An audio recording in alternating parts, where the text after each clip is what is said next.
Newcastle 1, Manchester City 1, and I know there's a tendency already to doom and gloom online. I'm seeing it everywhere, but I'm going to tell you now for the next, don't know how many minutes, why I don't think that was a big deal, really. I'm not going to look at the comments for a little bit, actually, because I think I want to sort of labour my point a little bit before I get into your views on it, because obviously this is my channel. I want to sort of tell you why. I'm not panicking after that. The result obviously isn't wonderful. I don't think a 1-1 draw away at St James's Park is ever bad. It isn't. Newcastle are and still is one of the toughest places to go away in world football. It is. It's very hard to go there and not be overwhelmed by their ability, their pressing, their desire, the fan base. They're intense. They're good. They're a very good side. You know, they can overwhelm anyone on the best of days. I'll be honest with you. I'll be totally honest with you. I felt before the start of this game, yesterday in particular, I was in a pretty negative headspace. I thought we were going to lose that. I felt we were going to lose that Newcastle game. I think everyone was aligning. No Rodri. Foden not in his best form yet. De Bruyne not available. You know, the narrative around the game, the size of that blow, I felt we were going to lose. I think I went for a draw in the preview, but I felt yesterday that could have been far worse than it is. I really did believe that was going to be difficult. And honestly, I've come away from this feeling that 1-0 isn't actually that bad a result, because I think there's signs to build on there. Now, I already saw someone say that Guardiola was to blame for that on Twitter. I don't think anyone's to blame for that in terms of the result. There's a few things I want to touch on. There's quite a lot to take in. This was always going to be difficult. There was no possible scenario where this game, after the week we just had, was going to be easy. Never. And anyone kidding themselves is detached from reality. They're putting players on a piece of paper and presuming you build a lineup, we're going to win that comfortably. And I know the lineup towards the end was more fun, but I do think in hindsight, even though I was frustrated with the lineup, I do think Guardiola was right to go with a slightly more conservative approach to that game, because we could have got blitzed. Guardiola went for experience, he went for steady heads, and he went for composure to sort of feel our way into life after Rodri, because that's what it is, man. It is life after Rodri. And I know there's a temptation to come out and attack, but that could have easily turned into a bit of a nightmare if Newcastle got the crowd behind him early on and scored an early goal, and the younger heads and the wingers giving the ball away a little bit. It could have been really open. It could have been a bit of a nightmare. It could have been difficult. It does not surprise me at all that Guardiola, after that week, wanted a calm game of football. He did. Conservative, yes, but I think it's really telling that Guardiola was still willing to bring on the attacking players in that second half. To me, that is a sign of positivity. Guardiola wanted to go, everyone to breathe, everyone to calm down, everyone to be strong, everyone to sit down, shut up, be composed, and take a deep breath. Like I'm going to tell Amar in the chat there, by the way, so he said Gundogan should never play again. Amar, I mean this with the greatest respect. You're an absolute idiot, mate. And that's with respect. That is the exact kind of reaction that Guardiola didn't want. He didn't want people to lose their heads and make rash decisions and panic over nothing. And people are already panicking. I can see it in the chat. Do not panic over one game of football. Do not panic over the game post Rodri. And I don't mean that with hate at all. I really don't. But I think people are so quick to lose their heads, and I think a lot of it's anxiety, a lot of it's panicking, and a lot of it is fear after Rodri and no De Bruyne there. We've lost our last 4 games without De Bruyne and Rodri on the pitch. And this was away at St James's Park. We could have lost that. I expected us to lose that. I'm going to be honest. Did we play well today? We didn't play very well. Did we play badly? No, we didn't. Was there bad parts of the game? Yes. Were there also signs of positivity? I think there were. I think their goal, for one, look, they probably should have had a penalty, the second penalty after when Walker brought him down. So I'll balance that out by saying, even though I felt, but that would have happened, obviously, even though I felt their penalty was a dive, I'm sorry, it was a dive. I'm not having that. We've had some luck, probably go our way in decisions, so I don't mind the odd bad thing go against us every now. What I would say is, I felt like it was a dive. I feel like Newcastle probably still had enough to get a draw there, so I'm not going to complain too much. Decisions go against you sometimes, they go for you sometimes. I do feel in the first half we started a little bit tediously. We weren't playing that well. The last 15 minutes of the first half, I think City started to find the rhythm a tiny bit. I thought Jack Grealish was very aggressive. He was driving forward a lot, and everyone will go on about Jack Grealish not being brilliant and blah, blah, blah. But Jack Grealish right now is a much better option than Doku. I'm sorry he is. He keeps the ball really well. He got an assist today, of course, as well. He was driving forward. Gvardiol with a beautiful goal. I thought Gundogan had... It's weird, because Gundogan had a stinker of a final ball in that first half. Like, Gundogan... Look, loads of people getting on Gundogan. Look, people's memories are very short in football. Gundogan is not the first player and won't be the last to have a game where everything goes wrong. And he won't be the first player to start the season slowly. I've noticed so many people sort of judging players or judging the season and judging the form and judging the selections early on. And I really think this is a symptom of how much football there is in general. People are talking often as if it's like December or early January or whatever. They're already saying like Gundogan is flop, he's not quite as good. Gundogan's played about 5 games since he returned back to Manchester City Football Club. I know it doesn't feel like early season, but it is early season. I feel like people... Because football never ends, it's so constant. There's this idea that we should just be ready to go constantly. It doesn't work that way. We've been sort of sold this idea that the season already feels long, but it isn't. It isn't. We've only just got going. It feels long because football never, ever stops. So we need to remember that even though something may feel long to us, the truth is very different. It is the beginning of the season still. And, you know, some players are still getting going. Gundogan is a brilliant footballer. Gundogan's movement today was absolutely excellent. His movement was excellent, but everything didn't come off. His final ball wasn't good enough. His finishing wasn't good enough. Gundogan hasn't forgotten how to kick a ball. It's entirely down to confidence, entirely down to rhythm. I'm sorry, the second Gundogan scores a goal, that Gundogan is back there. Look, you've got to look at Gundogan in the summer at Barcelona to know that quality is still there. Just had a bad game, and he's still feeling his way back into a Manchester City shirt. Anyone giving up on Gundogan, for one, is a sort of traitor against Gundogan. Come on, man. Give him the benefit of the doubt.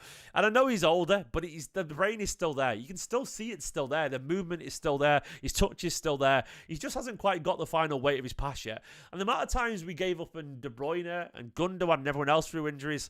And does he heck? Someone said he plays like there's lead tied to his legs. Gundogan's been running slowly since he was 27 years old. Like, why are we acting like Gundogan's been fast at any point in his career? He was before he joined Man City, but he had a big injury, and he's always been slow, man. He's been slow. It's not about that, though. Gundogan looks just as athletic as he did 4 years ago. He does. He was never fast.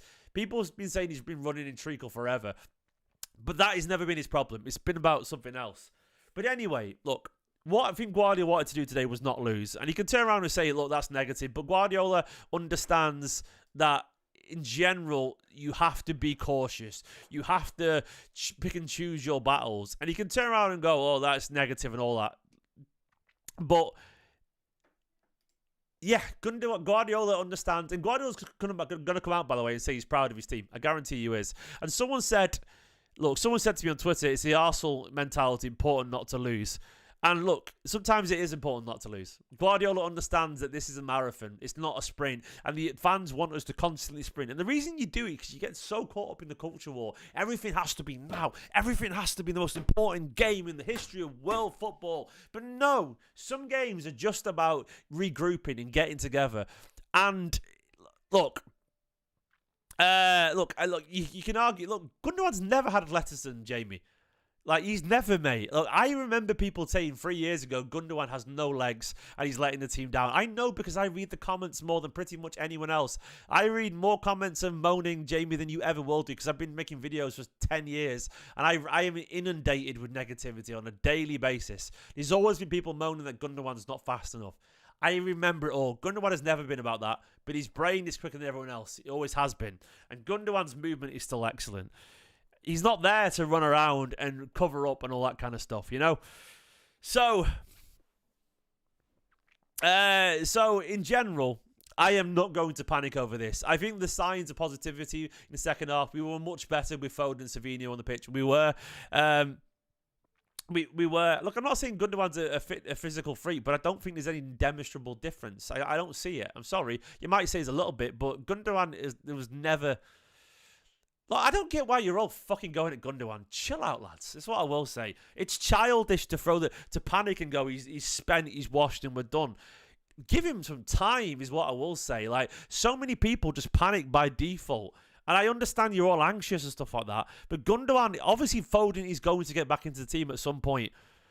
Like, I think people just need to calm down. Like, people love to write off this Manchester City side. And Guardiola, look, I sort of heard enough from Guardiola yesterday to know that he's got ideas. This was his first attempt at an idea today. Guardiola tries things until he finds something that works. I don't think today was perfect, but I do feel like, largely, there was something to build on today. To not lose against Newcastle, given the week we've had, actually is not a bad result. I'm not saying it's brilliant, but that could have been worse.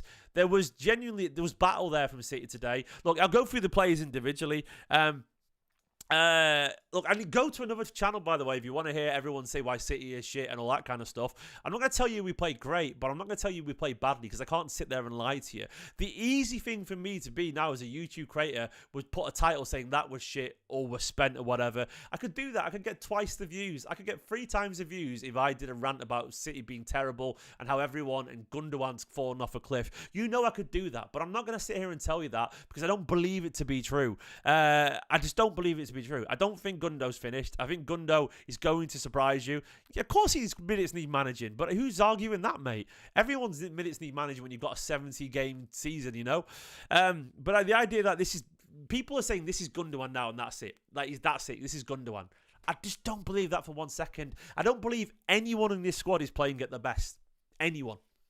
Like, Foden is not at his best. So why is it that Foden's allowed to not be at his best, but Gundogan isn't? Like, I think you're all panicking.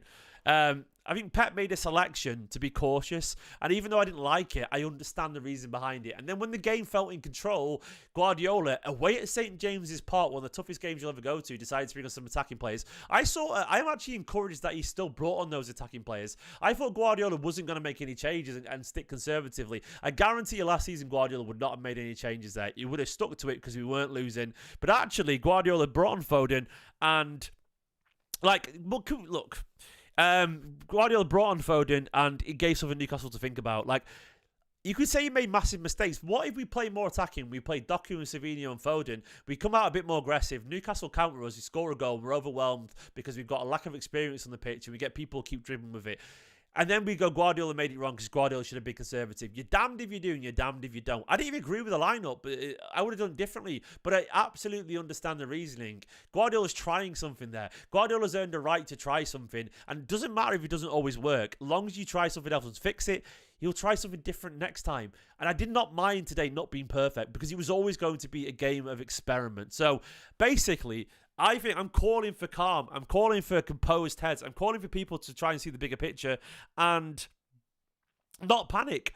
Well, because why would you panic? If you want to panic, Jamie, you panic, you lose your head. That's why. And of course he's irreplaceable. So Guardiola's trying ideas. And if you admit that Rodri's irreplaceable and then be confused why we weren't perfect today, you're not. We had no Rodri and De Bruyne. Did you expect more today, everyone, than this? If you do, you're not being realistic. This was, unfortunately, probably as good as it was going to get today because the truth is, we're not fully up to scratch yet, and it was going to be very difficult to replace Rodri and De Bruyne. That is a fact. That is a fact. And unfortunately, why experiment in this game? Because we simply have to experiment. We have to find a way to operate without Rodri. We have no choice but to experiment in this game. What's the non-experiment, mate? There's no potential way to not experiment. Anything after the Rodri. Look, some of you, man, like I feel like you're caught up in the Twitter bubble, and I understand some of you have only been taught how to panic. But I've been watching Manchester City long enough to know that Guardiola is the most erudite mind in world football. Guardiola sees things that you don't see, and he sees things that I definitely don't see either. And if he wants to try something, the man who's brought us the greatest era in the history of English football absolutely gets a right to try it. And it was a tough game today. Newcastle are a good side, and their fans woke up and it was a battle. The opposition isn't idle, but I would say Manchester City aren't idle either. Guardiola is not idle. Guardiola, this is not even close to the final form of this side. And give them time. Give them time. A couple of super chats. Look, mate, I'm not hating on you, but sometimes tough words need a tough response. And you're your reaction is obviously knee-jerk. We should be fine. I don't know if we'll be fine. But what I do know is that we can't use this game as a way to judge it. I feel sort of reassured that we didn't lose today, because I was expecting worse. I'm going to be honest with you. I was expecting a head loss. And I think Guardiola might have expected that too. Hence why he saw a conservative side today. He was expecting a tough game, and Newcastle sensed in blood. And I thought there were signs of weakness, and I thought they'd go for it. So I think Guardiola went conservative for a reason. Thank you so much, mate. I appreciate it. I do genuinely apologise for what I said. I do.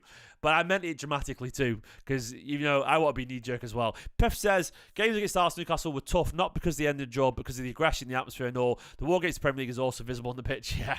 Look, it's annoying because actually I thought we were in control until the penalty. Walker got caught off offside. Walker, good first half, poor second half. Walker, man. Kyle Walker, look. I understand why he tried the Rico thing today. It didn't really work. Rico weirdly much more preferable, deeper going forward than he is there. Yeah, Perf, thank you for the super chat, mate. Some good points there. Super chats are obviously massively appreciated. But it was an experiment because it was different to what we'd done before, Zinc. As Zidane we've never seen Rico play there alongside Kovacic. We went back to different winger style that we've done so far. It was Kanji was stepping up to midfield, which he hasn't done this season. It was clearly an experiment. It was something different. Will it stick? I don't know. But Rico in midfield ahead of Kyle Walker is clearly an experiment because we haven't done that any time at all. So, look, it wasn't ideal today, but I'm calling for panic. I'm calling for an antidote to the panic. If this is happening in 10 games' time, sure. But after everything, man, look, we've been much worse from this in previous seasons and won a treble. This is actually a fact. We've had a worse start to this. The difference is we haven't got Rodri. So we're going to have to accept that. If you lose the player that we all think is the best in the world, and then you expect plain sailing and smooth seas, by definition, we all agree that it's going to be difficult. And it could have been much worse today. So I don't think it was that bad all things considered. Do I think it was a pen? Absolutely not, mate. Alan Shearer doesn't think it was a pen either. Newcastle legend Alan Shearer didn't think it was a pen. I think it was soft as anything. I thought it was soft as anything. I thought it was ridiculous. I thought he dived. I think he left his foot in. And the tiniest touch on Gordon. No, it was a dive. I'm sorry. I think it was a dive. I think it was never a penalty in a million years. I think he looked for it and he got it.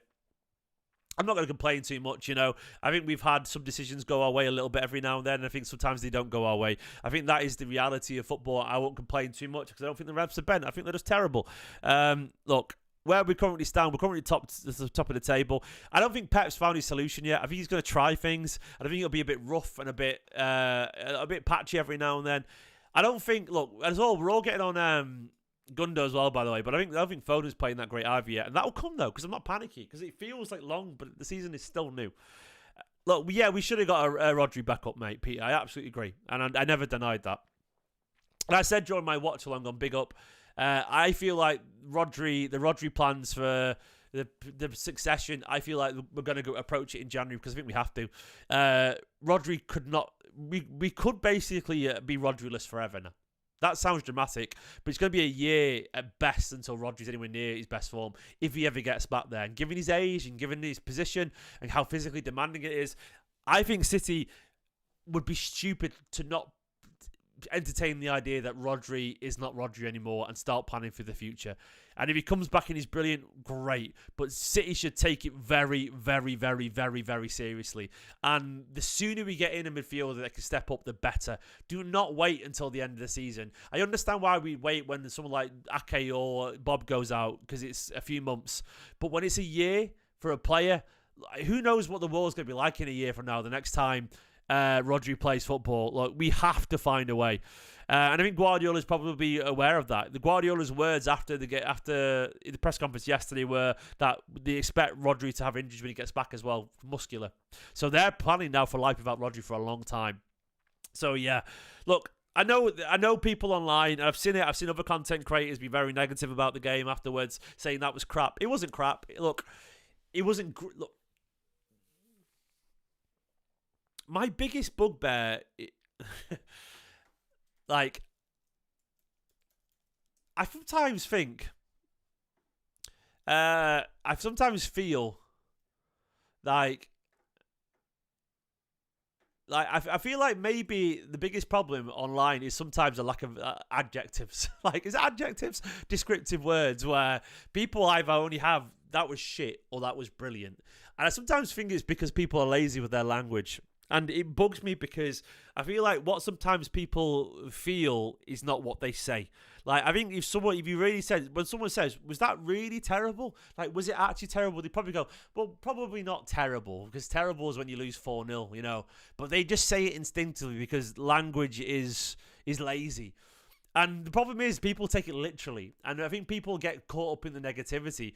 And I think people get swept up in the wording and the emotion, and then it becomes the accepted narrative, because a lot of people go, oh, that was crap. And what they really mean often is that they feel crap after that.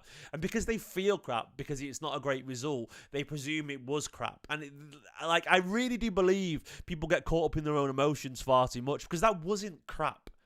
It wasn't brilliant, but if you say crap's 3 or 4 out of 10 and brilliant's 8 out of 10, it's somewhere in the middle. It wasn't crap. It just wasn't great. It was okay. It was okay. Like, it wasn't bad, and it wasn't great, and it wasn't good. It was okay. And given everything, my argument is it's okay to be okay after the week that we've had. And I think the problem is you see people immediately go online and go, that was crap, so everyone presumes it is crap, and that's it. And then people panic, and they get in a fucking hysterical, and they start to build themselves up. And I see it all the time. And look, I can never tell you I'm a tactician, but I do know people. I don't know what it is, but I feel like one of my skills in life is I understand people. And look, I've not even looked at Guardiola's comments yet. And I've been defending it. And I'm going to go see Guardiola's comments now, and here you go. In general, we played really good. At 1-0, we had a bad decision in moments to make it 2-0. It's so difficult. Pope was brilliant. We had the chances. The defence so deep. There we go. So Guardiola agrees with me. And I don't think Guardiola's lying. He understands the context. He understands how difficult it is. They played really good. Matteo was brilliant. Rico as well. Bernardo they played good. Look, I don't think Guardiola's lying there. I don't think he's lying there. I think Guardiola understands the severity of that task in front of him. So, KP wants to talk about Kyle Walker with a super chat. He says, can we talk about Kyle Walker? I find it hard to believe the players thought he was serving to be captain. He's not dependable and guarantees mistakes. So, I had a good chat about this. With someone once about, in a different context, about what people... For me, personally, Kyle Walker would never motivate me. I don't like the way he talks, and I feel it's a bit too basic for me. I think he speaks reasonably well, but I don't think he always speaks with subtlety. But I can understand a dressing room full of people and a sort of laddish environment. It's not the most mature environment, a dressing room of footballers. They're all sort of young men.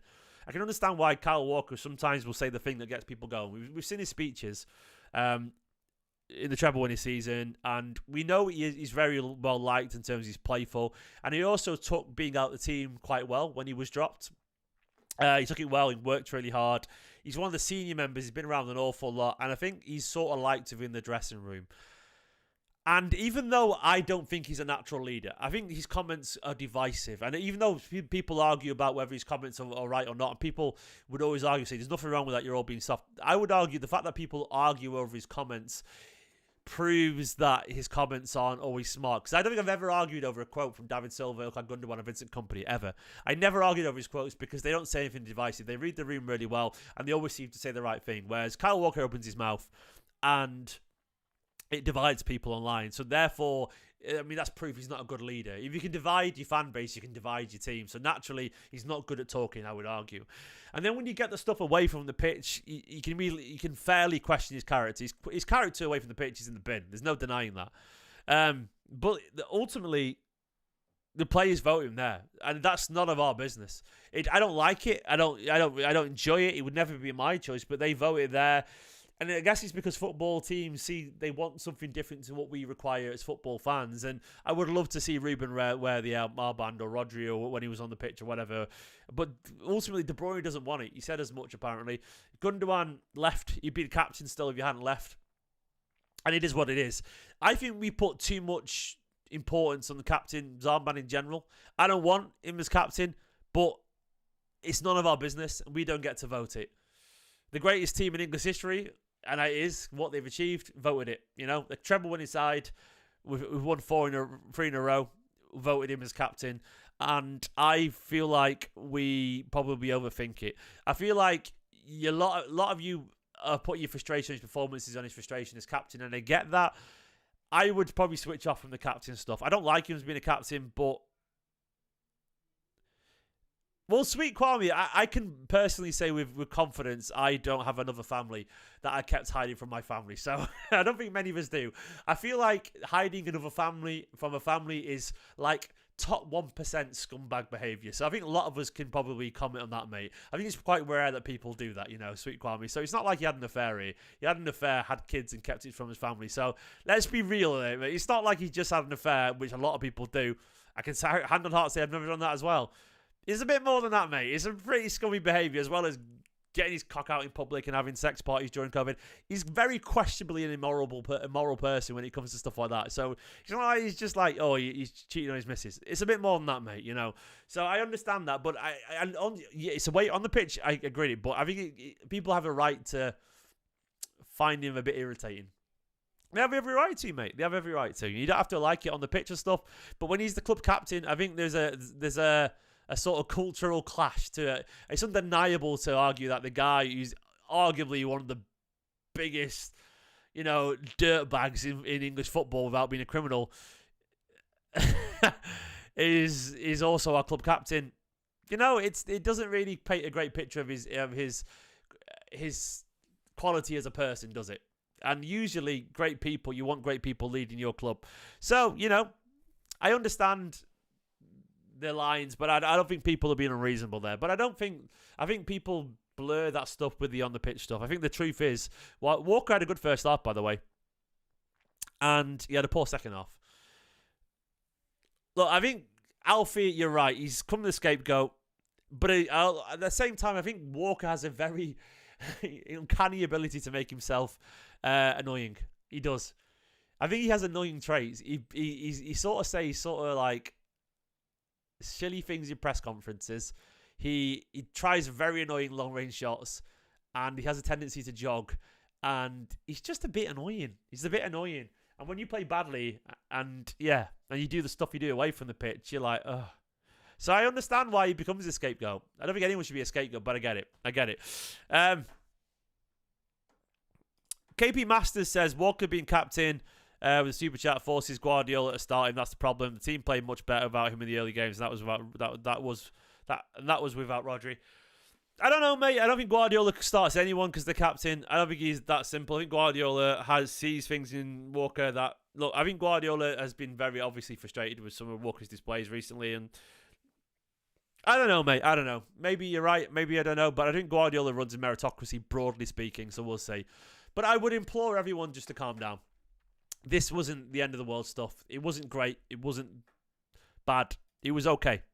It could have been worse today. I suspect Guardiola will use some ideas from this, some ideas from the second half, and find his final concoction. Let's get more time to think about it. Let's calm down emotionally, and let's see how some things go. Thank you very much for the support. Thank you for putting up with my positive rant. I don't think it's an over-positive rant. I think it's a rant calling for perspective. And I will tell you when I think things are shit and when I'm panicking. But I'm not panicking right now. I'm cautious and watching. Love you all loads. In a bit. Bye-bye.